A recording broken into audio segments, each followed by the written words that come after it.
ان نقوش میں مختلف مناظر کی عکاسی کی گئی ہے۔ ایک منظر میں ایک گھوڑ سوار ہاتھ میں تیر کمان لیے شکار کر رہا ہے، دوسرا گھوڑے کو دوڑا رہا ہے۔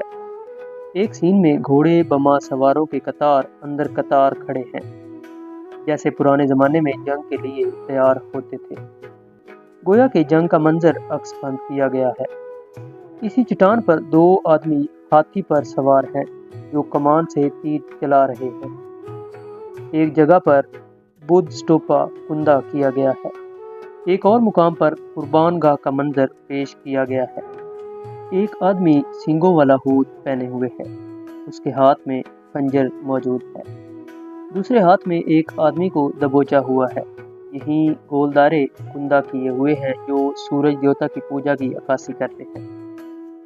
ان کے علاوہ شکار کا منظر ہے، کنول